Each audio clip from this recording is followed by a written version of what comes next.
Welcome back to Africa Live. At least 40 people have been killed by severe flooding in Mozambique.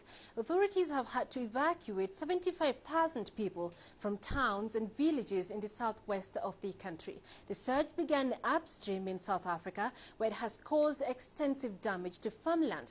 In one extraordinary incident, more than 10,000 crocodiles escaped from a farm near the banks of the Limpopo River. CCTV's Guy Henderson has that story.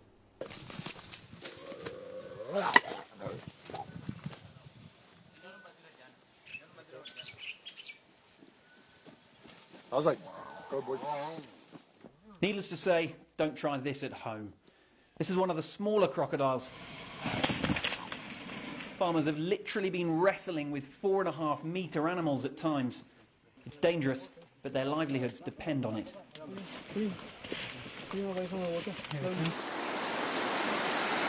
More than 10,000 escaped just over a week ago after the highest surge locals had ever seen. Farm manager Zane Langman says they tried everything they could. We were basically opening gates to let flood waters in so that you had an inequality on the walls, so the walls didn't break. We didn't know that the water was going to go straight over the top of the pens. You know, we were hoping that at some stage it was going to stop going up, but the flood level just kept on increasing, and eventually they just went over the top.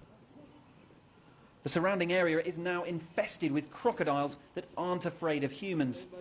Scenes like this had caused public concern about cruelty. The animals are sometimes stunned.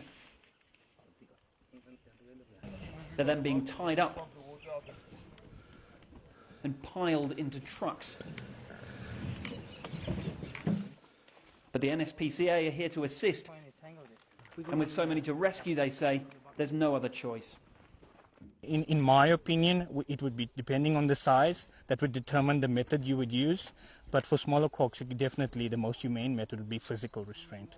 These guys, really, they've been put in this situation. They've been working late hours, to try and get as much crocs back into the enclosure. But in my opinion, given the circumstances, they're actually doing a brilliant job. Hunting continues at nightfall. This is a race against time to stop the reptiles dispersing too far.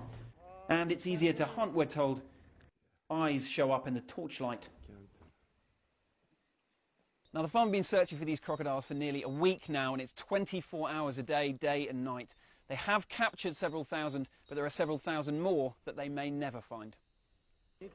Zane believes recovery efforts will continue for months to rescue the business and try and reduce the inevitable long-term risk to humans. Even with the costly beasts recovered, though, there's